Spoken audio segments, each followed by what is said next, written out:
Hello guys, welcome to Neha Faizi podcast. आज हम बात करेंगे बहुत सारे सेलिब्रिटीज़ के बारे में और कुछ अपने बारे में भी। और आज हम करेंगे get ready with me also, क्योंकि मुझे ऐसा लगता है प्लेन फ्रेम में सिर्फ मैं बैठ के बोले जा रही हूँ, कुछ भी इंटरेस्टिंग आपको वीडियो के फॉर्म में नहीं दिख रहा। तो क्यों ना मैं अपना मेकअप आपके सामने करके दिखाऊँ, क्योंकि मुझे बहुत सारे कॉम्प्लीमेंट्स, कॉमेंट्स एंड सजेशंस भी आते हैं कि आप अपना हेयर केयर दिखाइए, स्किन केयर दिखाइए, मेकअप दिखाइए।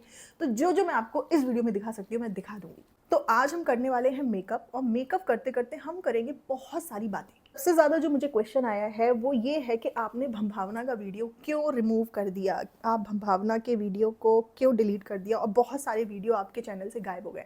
तो गाइज़ वो भी मैं बताती हूँ हुआ क्या है। तो गाइज एक्चुअली मैं हुआ क्या कि मेरे चैनल पे आ गई प्राइवेसी स्ट्राइक, और वो भी एक नहीं दो। अब जब आपके चैनल पे 2 स्ट्राइक ऑलरेडी आ जाती हैं, मुझे नहीं पता प्राइवेसी स्ट्राइक से 3 आने पे कुछ होता है नहीं होता है, तो आप थोड़ा सा डर जाते हो, राइट? क्योंकि गाइस कुछ भी हो, हमें अपने चैनल को तो नहीं उड़वाना ना। जब मुझे प्राइवेसी स्ट्राइक आई उस टाइम तो मैंने मेल देखा ही नहीं। उसके बाद कुछ टाइम के बाद में मैंने देखा कि मेरा वीडियो यूट्यूब ने ही मतलब हटा दिया है। तो प्राइवेसी स्ट्राइक जब आई तो मैंने अपने वीडियो में एक कॉल रिकॉर्डिंग डाली थी जो हॉस्पिटल के स्टाफ से मेरी बात हुई थी, तो उसके रिगार्डिंग थी। बट मैं कोई चेंजेस वगैरह कुछ कर नहीं पाई, तो वीडियो वैसे ही हट गया।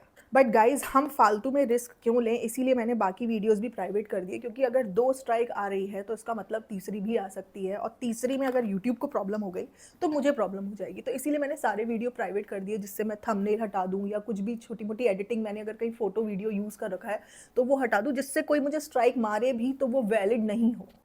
एंड गाइज हम अकेले हर इंसान से और हर चीज़ से और पूरे सिस्टम से पंगा नहीं ले सकते, क्योंकि हमें थोड़ा समझदारी से चलना पड़ेगा। हम अगर सबसे पंगे लेने लगेंगे, पूरी टीम जहाँ पे खड़ी हुई है, तो हम ही मूर्ख हैं। कुछ लोगों ने बोला कि तुमने वो जो वीडियो में रिकॉर्डिंग सुनाई थी वो रिकॉर्डिंग हॉस्पिटल की थी ही नहीं। तो गाइज मैं आपको बता दूं, सबसे पहले मैं वेबसाइट पे गई, मैंने सर्च किया कि टॉप 10 हॉस्पिटल्स कौन से हैं जो ये काम कर रहे हैं। उसके बाद में सूरत में, गुजरात में हॉस्पिटल्स कौन कौन से हैं जिनको लाइसेंस मिला हुआ है इस काम के लिए। Then I went to their website, और वहाँ पे जो कॉन्टैक्ट का ऑप्शन था, व्हाट्सएप पे कॉन्टैक्ट करने का, उधर से मैंने उनको कॉन्टैक्ट किया। उसके बाद उनकी जो लाइन लगी है कि आइए आइए आइए बच्चा कराइए, फिर तो आप सोच सकते हो कि मतलब हाउ डेस्परेट दे वर। अच्छा, बहुत लोग बोलेंगे कि वो इतनी सारी प्राइवेट इन्फॉर्मेशन कॉल पे क्यों दे रहे हैं। तो जब उनको ये पता चला कि ये जो हमारा कस्टमर है ये इंडिया में है ही नहीं, ये एनआरआई है, ये बाहर रहता है, तो उनको ऑब्वियसली मुझे कॉल पे ही सब कुछ बताना पड़ेगा, क्योंकि उनको पता है मैं अगले ही दिन आके हॉस्पिटल में अपॉइंटमेंट लेके उनसे बात नहीं कर सकती face to face. They have to provide me all the details on call, उसके बाद ही कुछ डिसाइड होगा। उसके बाद उन्होंने मुझे जब फ़ोन पे सब बताया, मैंने वो रिकॉर्डिंग का 1 मिनट की रिकॉर्डिंग, मतलब उन्होंने मुझसे ऑलमोस्ट 30 to 35 मिनट्स बात करी होगी, सब बताया होगा, एक्सप्लेन किया होगा, बट मैंने सिर्फ 1 मिनट की रिकॉर्डिंग जो डाली थी उस ही पे प्राइवेसी इशू आ गया, जिसपे मैंने फ़ोन नंबर पूरी तरीके से दिखाया भी नहीं था, ना हॉस्पिटल का नाम दिखाया, ना वेबसाइट दिखाई, कुछ भी नहीं दिखाया। इसीलिए आप लोगों को, बहुत सारे लोगों को लगा ऐसे कैसे कोई एकदम से बोल सकता है, लेकिन वो सच था गाइस, सच था। मैं क्यों फालतू में किसी और की कॉल बना करके बोलूँगी, I am not that much fraud कि मैं ज़बरदस्ती की काम करके लोगों को बोलूँ कि नहीं ये सच नहीं है, ये सच है। जो था एज इट इज़ आपको वही बताया। देन उन्होंने मुझसे बोला कि आप हमारे लॉयर से बात कर लीजिए। उसके बाद उनका भी मेरे पास कॉल आया, एंड लॉयर ने भी मुझे बहुत सारी बातें बोली। वो वाली रिकॉर्डिंग भी मैंने नहीं लगाई, कुछ नहीं लगाई, क्योंकि मेरा जो पर्पस था वो वीडियो बना के आपको इन्फॉर्मेशन देने का था। ये नहीं था कि मुझे किसी सिस्टम से लड़ाई लड़नी है या क्या करना है। जो चल रहा है उसको चलने दो। तो ये था मामला। उसके बाद में मैंने बनाया था अपना सेकंड वीडियो, उसमें मैंने गीतांजलि के ऊपर बनाया था कि कैसे गीतांजलि बैठ करके किसी की भी लाइफ के बारे में प्रिडिक्शन के नाम पे बोलती रहती है कि उसकी लाइफ में ये हुआ वो हुआ, और बिल्कुल ही बकवास करती रहती है जिसका कोई सेंस नहीं, क्योंकि उसको खुद ही नहीं पता कि दूसरे की लाइफ में चल क्या रहा है। उसको जितना पता होता है, जैसे हमें पता होता है लोगों को देख के वीडियोस और न्यूज़ के फॉर्म में, वैसे ही उसकी भी रिसर्च होती है, इन्फॉर्मेशन उसको जो पता होती है उसी के बेसिस पे, ना कि प्रिडिक्शन के मुझे एनर्जी आ गई है, मुझे इंट्यूशन आ गई है, मैं बता दे रही हूँ। वो सिर्फ बकवास होती है और कुछ नहीं। और आप देखो कि राहुल भोज ने आज कैसा थंबनेल लगाया, मतलब दूसरे इंसान की लाइफ में डिवोर्स हो गया है और ये ऐसी लड़कियों की फोटो, बिकनी में लड़की की फोटो लगा रहा है। इस थंबनेल से आपको क्या दिख रहा है, मतलब 2 लोगों की शादी में क्या हुआ है क्या नहीं हुआ है, गीतांजलि को कैसे पता चला। तो जो लोग बोल रहे हैं कि मैं गीतांजलि के नाम लेके व्यूज़ ले रही हूँ, तो राहुल भोज से ज़्यादा ही व्यूज़ मेरे आए थे, तो गीतांजलि को एक्सपोजर मिला है। Geetanjali should say thank you to me. So moving on to our favourite topic, Ibrahim. So Ibrahims क्या कर रहे हैं, मतलब जनाब इतने ज़्यादा एक्साइटेड हैं अपने सॉन्ग के लिए कि उसका पोस्टर बना रहे हैं, फर्स्ट लुक बना रहे हैं और चाह रहे हैं कि उनके जो सॉन्ग की है वो चर्चा बनी रहे। अभी तो जनाब कह रहे थे कि मुहर्रम में मैं इन सब के बारे में बात नहीं करूँगा, मुहर्रम में मैं सॉन्ग नहीं रिलीज़ करूँगा, क्योंकि क्या होता है जब कभी आप दूसरे के अंडर काम करते हैं तो आपकी इतनी ज़्यादा आपको परमिशन नहीं होती है, लेकिन इस बार हमारा है तो जैसा कि तो हमें पता है। तो तुम ये जो समा बांध रहे थे अपने आप को रिलीजियस दिखाने का, लोगों को रिलीजियसली मैनिपुलेट करने का, जो कि तुम सालों साल से कर रहे हो, तुम्हारी बीवी और तुम्हारी बहना, मतलब तुम लोग मानोगे नहीं, चाहे कितना भी डिफ़िकल्ट टाइम क्यों ना आ जाए, बट तुम रिलीजन का जो कार्ड जो तुम लोग खेलते हो वो नहीं मानोगे। हैं, मुहर्रम में क्यूटीज़ जाया जा सकता है, मुहर्रम में फेशियल हुआ जा सकता है, मुहर्रम में नए-नए कपड़े पहने जा सकते हैं, मुहर्रम में पोस्टर रिलीज़ हो सकता है, वो भी बैकग्राउंड सॉन्ग के साथ, मुहर्रम में सब कुछ हो सकता है, व्लॉग बन सकते हैं, लेकिन मुहर्रम में जनाब का सॉन्ग नहीं आएगा क्योंकि जनाब बहुत रिलीजियस है। जनाब बीइंग हिपोक्रेट एज़ ऑलवेज़। तो जनाब का बर्थडे था और जनाब के बर्थडे में मैडम ने स्टेटस डाला है कि झोली खाली है, कुछ नहीं है हमें आपको देने के लिए। बर्थडे विशेस के साथ साथ ये एहसास दिलाने की क्या ज़रूरत थी कि जनाब ने तुम पे एहसान किया, इस नेक बंदे ने तुम्हारी झोली भरी है, तुम्हें सुकून दिया है, ये दिया है, वो दिया है। जो इंसान बात करने में इंटरेस्टेड ना हो वो दूसरे इंसान को सुकून दे कैसे सकता है? जो इंसान हर वक्त मोबाइल फ़ोन में लगा रहता है वो अपनी वाइफ को सुकून कैसे दे सकता है? मतलब अपने पति की इमेज बनाने के लिए अपने आप को नीचे गिराने की बहुत ज़रूरत है मैडम को। मैडम कह देती हैं मेरी झोली खाली है, इसने मुझसे शादी करके मुझ पे एहसान कर दिया। झोली खाली नहीं थी लेकिन झोली खाली हो रही है धीरे धीरे, ये तो फैक्ट है। सो जनाब के बर्थडे पे सब लोग केक कटिंग के लिए जनाब के एयरबीएनबी में आ चुके थे, बट वहाँ पे सिर्फ एक ही बच्ची मिसिंग थी जो कि थी लहर, जो कि एक्चुअल में बच्ची है, बाकी सब तो बड़े हो चुके हैं। लेकिन आपको याद होगा कि चालू अप्पी लहर को जितना स्पेशल फील करा रही थी उतना स्पेशल तो उसने किसी भी बच्चे को नहीं कराया। मतलब पिज़्ज़ा का बर्थडे आया, ज़ारा का आया, जियान का आया, बट किसी को भी इतना महंगा गिफ्ट नहीं दिया जितना महंगा गिफ्ट चालू ने लहर को दिया था। तो अब आप समझ सकते हो कि कंटेंट क्रिएशन के टाइम पे स्पेशल फील कराना और एक्चुअल में किसी बच्चे को स्पेशल फील करना, उसमें कितना डिफरेंस है। लहर की 3 माएँ थीं, फिर मदर्स डे पे लहर ने चालू को भी मदर्स डे विश किया था, बट फिर भी लहर के बारे में कोई नहीं सोच रहा और लहर के साथ खुल के पार्शियलिटी होती है। अगर आप वीडियोस में देखोगे तो लहर का चेहरा उदास रहता है और ये सब लोग मस्ती मार रहे होते हैं। चालू ने लहर को कंटेंट बना लिया, निचोड़ लिया, सारा फ़ायदा ले लिया और जो लहर की स्टेप मॉम है, जो उसका थोड़ा बहुत भी ख्याल रखती थी, उनसे लहर की 2 साल से कोई बातचीत नहीं है। उनके और लहर के पापा के बीच में, मतलब स्टेप मॉम और पापा के बीच में इतने झगड़े हुए, इतनी लड़ाइयाँ हुई, इन सब की ज़िम्मेदार चालू। तो आप लोग समझ सकते हो कि जब कोई इंसान दूसरे के घर में इतने झगड़े लगवा सकता है अपने कंटेंट के लिए, अपने फ़ायदे के लिए, और ये दिखा सकता है कि मैं कितनी महान हूँ और इस चीज़ को कंटिन्यू नहीं कर पा रहा, तो वो कितना अपॉर्चुनिस्टिक हो सकता है। सोचो ये कितना यूज़ एंड थ्रो वाला गेम खेलती है अपने व्लॉगिंग के चक्कर में। बड़े तो बड़े, इसने बच्चों को भी उनके ही घर का नहीं छोड़ा कंटेंट के लिए। अम्मी हमने आपके लिए एवोकाडो टोस्ट बनाया है, अम्मी हमने आपके लिए ये बनाया है, अम्मी अब से हेल्दी ही खाना, अम्मी अब से हेल्थ का ध्यान रखना। तो 10 दिन तक क्या चालू अपनी हेल्दी इफ्तार बना के अम्मी को देने वाली है? Obviously no. सिर्फ कंटेंट के लिए अम्मी की हेल्थ, सिर्फ कंटेंट के लिए लहर की मजबूरी, सिर्फ कंटेंट के लिए पिज़्ज़ा पेयान की गार्जियन, ये चालू अप्पी को बनना है और वाहवाही बटोरनी है। और गाइज मैंने ये क्या सुन लिया, चालू अप्पी वाज सेइंग कि गाइज जब हमसे कोई इन पर्सन मिलता है सामने सामने तो वो हमसे कहता है अरे हम इतने मोटे नहीं है जितने मोटे हम कैमरे में लगता है। तो ऑब्वियसली वो तुम्हारी चमचागिरी कर रहे हैं, क्योंकि जब तुम मौदाहा जाती हो तब तो तुम्हें सब लोग टोकते हैं कितनी मोटी हो गई, कितनी मोटी।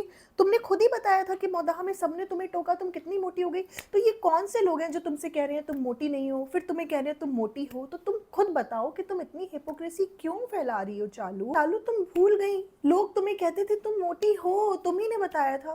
फ्रेंड्स ब्रेन फॉग हो जाता है, एक्चुअल में आजकल कुछ समझ नहीं आता ना तो ब्रेन फॉग हो जाता है।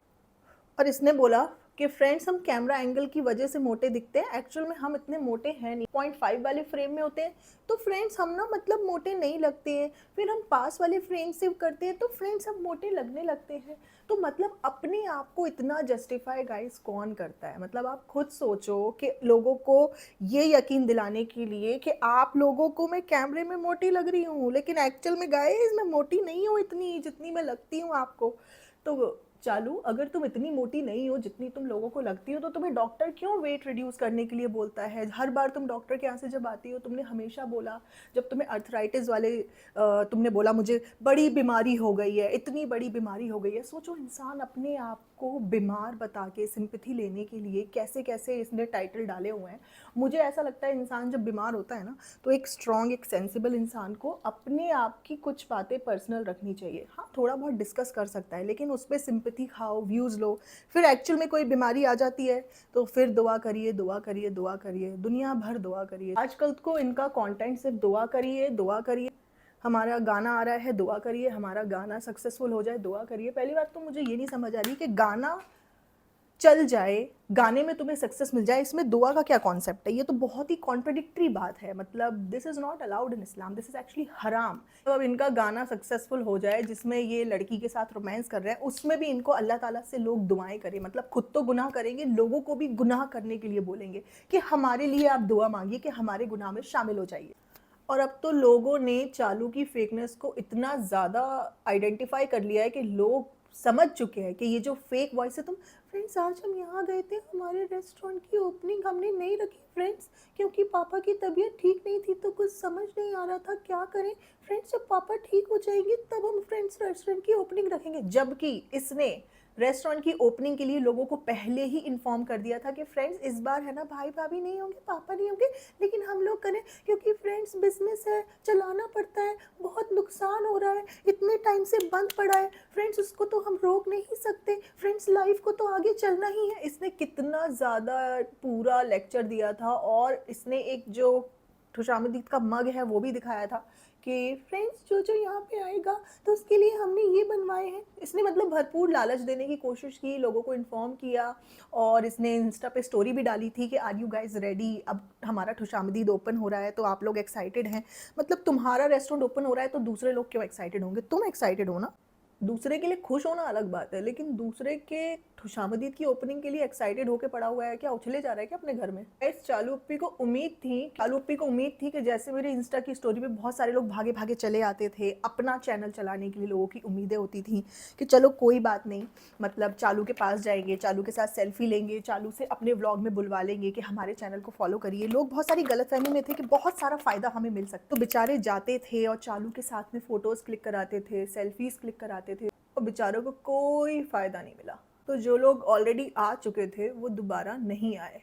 तो चालू अप्पी का प्लान हो गया फ्लॉप, और चालू अप्पी ने ये बोला कि पापा की तबीयत ठीक नहीं थी फ्रेंड्स, तो हमने इस बार कुछ ग्रैंड नहीं किया, ये नहीं किया, वो नहीं किया। तुम्हारा प्लान हो गया फ्लॉप, नोबडी केम, तुम्हें भीड़ नहीं दिखी, तुम शूट नहीं कर पाई, इसीलिए तुम अगले दिन जाके बोल रही थी फ्रेंड्स बहुत सारे लोग मिलने आए थे लेकिन वो दिखे नहीं। तो कवर अप किया जा रहा है। आई कैन अंडरस्टैंड कि मुश्किल होती है बिजनेस चलाने में, व्लॉग चलाने में, हर चीज़ चलाने में, बट झूठ नहीं बोलना चाहिए, लोगों को सच बताना चाहिए। बट बात ये कैसे एक्सेप्ट करें कि ऐसा भी हो रहा है।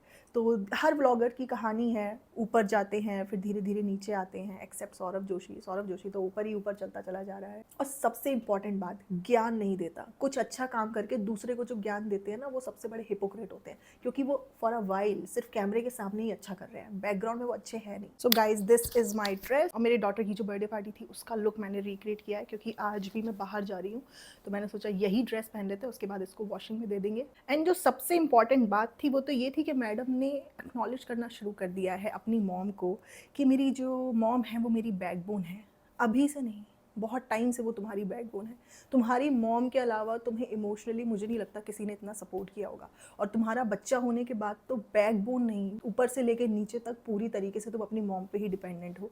वो लेडी, मेरी जिन लोगों से बात होती है, मैडम की कॉलोनी के जो लोग हैं, वो बताते हैं 2-2 घंटे तक नीचे जियान के साथ में खेलती हैं, उसको लेकर के रखती हैं। तो इस एज में अगर कोई बुज़ुर्ग इंसान 70s क्रॉस कर चुका है, 2-2 घंटे तक एक बच्चे के साथ लगा हुआ है नॉन स्टॉप, तो हेड्स ऑफ। वो रूहान को प्यार करती हैं जेन्युइनली, उसकी नानी के तौर पे। इतना अम्मी जान नहीं करती है इधर से जितना कि पेनू ने करके दिखा दिया। अम्मी को कोई उठने को ना कहो, बस अम्मी से कहो किस्सी दे दो। अब हम प्यार करते हैं तो हम देखो प्यार दिखा सकते हैं चूम के, लेकिन काम करके नहीं दिखा सकते। तो मैडम ने अपनी मॉम को अपनी बैकबोन बहुत टाइम से बना रखा है, जब से वो प्रेग्नेंट थी तभी से बना रखा है, लेकिन अब बोलना शुरू कर दिया है खुल के। पहले वो हर जगह अम्मी की मम्मी के पहले तारीफ करती थी, क्योंकि उसको दिखाना था कि मैं कितनी आदर्श बहू हूँ। Now she is done with everything. उसको चालू की सक्सेस, चालू इतना बढ़ गई, अम्मी उस पर डिपेंडेंट नहीं है। पहले अम्मी उसकी छोटी छोटी बात पे तारीफ करती थी, अभी उसको सब कुछ रियलिटी चेक मिल चुका है। And madam is not the suppressor here. Madam के साथ कुछ गलत नहीं हुआ। जो उसकी डोमिनेंस चलती थी, जो उसकी हर बात सुनी जाती थी, जो उसका मुंह देखा जाता था, जो उससे सब लोग डरते थे, अब वो चीज़ धीरे धीरे गायब होती जा रही है। तो अब तुम्हें उदासी हो रही है, अब तुमने उनसे डिस्टेंस बना लिया। तुम्हारा तो लव सेल्फलेस होना चाहिए ना, तुम्हारा लव तो सेल्फलेस होना चाहिए ना। तुम्हारी लाइफ के दो स्ट्रॉन्गेस्ट पिलर में से एक पिलर ही तुम्हारी बैकबोन बन के रह गया, दूसरा वाला नहीं है। So people who are feeling pity for madam, कि मैडम बहुत परेशान है, मैडम के साथ अन्याय हो रहा है। मैडम इज समबडी जिसके साथ कोई अन्याय नहीं कर सकता। मैडम के साथ कोई अन्याय नहीं कर सकता। मैडम को पता है कब चिल्लाना है, कब किसको डोमिनेट करना है, कब किससे दूरी बनानी है, कब किसको मक्खी के जैसे निकाल के फेंक देना है, कब किससे डिस्टेंस बनाना है, कब किसको अपनी बाउंड्री के अंदर नहीं आने देना। सो मैडम कोई कमज़ोर महिला नहीं है, मैडम तो बहुत स्ट्रॉन्ग इंडिपेंडेंट महिला है। झोली खाली है, देने के लिए कुछ नहीं है, सिर्फ जनाब को खुश करने के लिए लिखा जाता है, बट एक्चुअल में जनाब को बहुत कुछ देना पड़ता है। और गुड्डू घर जमाए की तो कोई इज्जत औकात है ही नहीं। मतलब उसको तो दूर दूर तक कोई पूछ ही नहीं रहा, वो तो है भी या नहीं भी, ये एग्जिस्ट ही नहीं कर रहा। लास्ट टाइम बहुत सारे लोगों ने मुझसे पूछा, नेहा आप चालू अप्पी की इन्फॉर्मेशन लाने वाली थी, तो मैंने आपको थोड़ी इन्फॉर्मेशन बता भी दी थी। जैसे चालू का जो गुटकू है, उसको ज़बरदस्ती वहाँ से डांट के बुलवाया गया, वो इंटरेस्टेड नहीं था जाने के लिए। देन चालू के और उसके फैमिली जो इन लॉज के बीच में कोई बहुत अच्छा रिलेशन नहीं चल रहा है, वो डोमिनेट करती है, वो चाहती है कि गुटकू कहीं ना जाए, सिर्फ उसी का गुलाम बन के और उसकी का टैक्सी ड्राइवर बन के यहाँ पड़ा रहे, अपनी फैमिली को इंपॉर्टेंस ना दे, और जा भी रहा है तो जल्दी से जाके आ जाए, और मेक श्योर करे कि वो व्लॉग बनाए वहाँ पे, क्योंकि वहाँ का भी कंटेंट चाहिए। तो ऐसी थी जो चालू के इन लॉज चालू के बारे में कह रहे थे, तो वो मैंने जानबूझ के नहीं बताई, क्योंकि उसकी इन लॉज की लाइफ और ज़्यादा डिफिकल्ट हो जाएगी, इसीलिए मैंने फ़िलहाल रोक लिया। अगर वो कुछ ज्ञानबाजी करते हैं, कुछ फेकनेस दिखाते हैं, तो वो वाली बातें भी बता दी जाएंगी टाइम के साथ। लोग कह रहे हैं ये जो पिज़्ज़ा है ये लहर को बहुत ही ज़्यादा एटीट्यूड शो करती है। नॉट जस्ट पिज़्ज़ा, ये जो ज़ारा है वो भी एटीट्यूड शो करती है। और ये जो चालू अप्पी है, ये जो स्वीट लहर से बनती है, उसने लहर को ब्रेन वॉश एंड मैनिपुलेट किया है। वो भी एक्चुअल में लहर के बारे में कुछ एज अ मदरली फीलिंग में नहीं है कि वो उसका अच्छा या भला चाहेगी।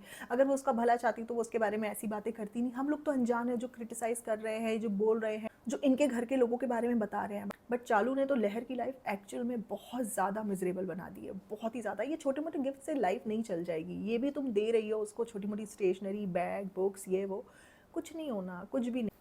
बिफोर व्लॉगिंग तुम लहर के लिए नहीं थी, आफ्टर व्लॉगिंग भी तुम लहर के लिए नहीं रहोगी। तो तुमने उसको इतना यूज़ करके इतना एक्सप्लॉइट किया है जितना तो कोई दुश्मन भी ना करे। एज लास्ट टाइम आपने बहुत सारे कॉम्प्लीमेंट्स दिए थे मेरे वीडियोस पे, thank you so much for that. मैंने कोई हेयर ट्रीटमेंट नहीं लिया, मैंने कुछ भी ऐसा नहीं किया जो मैंने पार्लर से जाके किया। जो भी मैं कर रही हूँ घर पर ही कर रही हूँ। पिछले 1 महीने से मैं अपने बालों की केयर कर रही हूँ, और पिछले 3 महीने से अपने आप की, मतलब अपना जो मैंने रूटीन है वो चेंज किया है, अपनी डाइट चेंज करी है, लाइफस्टाइल जो है थोड़ा सा चेंज किया है। आप लोग चाहते हो कि मैं आपके साथ डिस्कस करूँ कि क्या क्या चेंजेस मैंने घर में ही किए हैं, जिससे कि आप देखो मेरा वेट लॉस भी हो रहा है, थोड़ा बहुत ग्लो भी आ रहा है, बाल भी अच्छे हो रहे हैं, टूट नहीं रहे। सबसे बड़ी बात, मेरे जो बाल इतने गिरा करते थे, मतलब आप समझ लो एक एक बार में 300-300 400-400 स्ट्रैंड्स ऑफ हेयर मेरे गिर ही जाते थे, लेकिन अब ऐसा नहीं हो रहा है। इक्का दुक्का बाल गिर रहे हैं और काफ़ी थिक भी हो गए हैं, आप देख सकते हो, और कोई ग्रे हेयर नहीं है, कुछ भी नहीं है। तो सब कुछ चंगा सी फिलहाल, आगे की आगे देखी जाएगी, लेकिन फिलहाल ठीक है। तो आप लोग चाहते हो मैं जो घर में ही कर रही हूँ मैं आपके साथ शेयर करूँ, तो मुझे बताइएगा, मैं ब्लॉग बनाऊंगी। एंड स्टोरी टेलिंग टाइप से ऐसा ही रखेंगे। और नेक्स्ट वीडियो में मैं चाहती हूँ मैं गिव अवे भी करूँ, मैं अपनी लिपस्टिक के सारे शेड्स दिखाऊँ, क्योंकि ये जो लिपस्टिक मैं लगाती हूँ आप लोगों को जो पसंद आ रही है वो मिलती है यहाँ पे, मतलब कतर में। यहीं का पेज है ग्लो अरेबिया करके है, वहाँ पे आप ऑर्डर कर सकते हैं, और वो इंडिया में वो शिपिंग नहीं करते। तो नेक्स्ट वीडियो में मैं 5 लोगों को चूज़ करूँगी जिनको मैं लिपस्टिक के शेड्स, नॉट जस्ट लिपस्टिक के शेड, उसके साथ भी और कुछ होगा। मतलब इतना सा ही थोड़ी चलेगा, थोड़ा कुछ और भी एक्स्ट्रा होना चाहिए गाइस। तो जब मेरी इंडिया की ट्रिप होगी मैं तब आप लोगों को जाके वो दे दूँगी सब। तो नेक्स्ट वीडियो में मैं आपको लिपस्टिक के सारे शेड्स और ये वो दुनिया भर का सब बता दूँगी। आज के लिए बस इतना ही, मिलेंगे आपसे बहुत जल्द, तब तक अपना ख्याल रखिए, बाय बाय, टेक केयर।